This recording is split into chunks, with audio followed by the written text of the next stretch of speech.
दिदू बाळा चाल लाव गा आवरायला लागलाव गा चपल्या पळते ते का चारा चारा परसात काय करतोय माझा बाळ काय नाही बूट घालायला ती बाळांनी काढाय अगं बाई ऐकून तर घे की अगं ती बाळ आहे तू सोनं हाय पिल्या हाय ती पण बाळ हाय माझं ती बाळ माझं लाडकं हाय सगळीच लाडकी आहे ती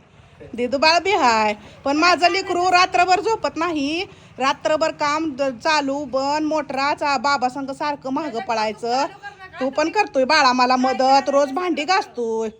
काय काय करतोय किती ग लेकराला ऊन लागतंय दोन्ही बी माझ्या ह्या लेकराला माझ्या लय उन्हाची सवय आहे बरं का माझ्या प्रसाद बाळाला पण ह्या सोन्याला बाहेर निघलं की नुसतं चमचमत चमकतंय चक्कर येऊन पडतंय असं माझं ही सोनं आहे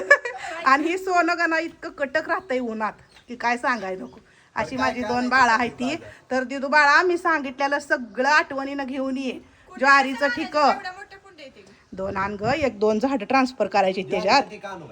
ती मोठी होऊन त्याची वाढ ही होऊन चालली ना मग दुसरीकडे लावायचं त्याच्यामुळं दोन आण मोठ्याच तसल्या ज्वारीचं ठिक आणि सगळं भाजीपाला आणि मला सगळ्यात मोठी गोष्ट खायला काय आणता खारी क्रॅकजॅक आणि काय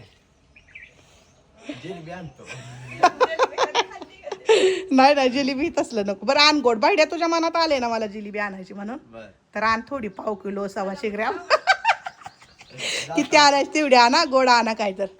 तर निघाली ती अशी आमची दोन बाळं माझ्यासाठी ही छोटीची बाळ आहे ती वर्ग आणि किती जर मोठी झाली तर कशी गप्पा मारते ती बक्की माझ्याकडे बघत सुद्धा नाही की मला पण न्या की फिराय रोज जातो तुम्ही दोघंच मी एकटीच घरी बसती उन्हा तानाचं तुम्हाला ऊन सहन होत नाही म्हणून घरात बसवलं कसलंच बाहेर गेलं की ऊन सहन होत नाही परसादला लय गडबड झाली चला चला जावा आणि लवकर या पटकन माघारी जेवायला भाड्या जेवलाय पण तुझं 1:30चा टायमिंग आहे लवकर माघारी तर चला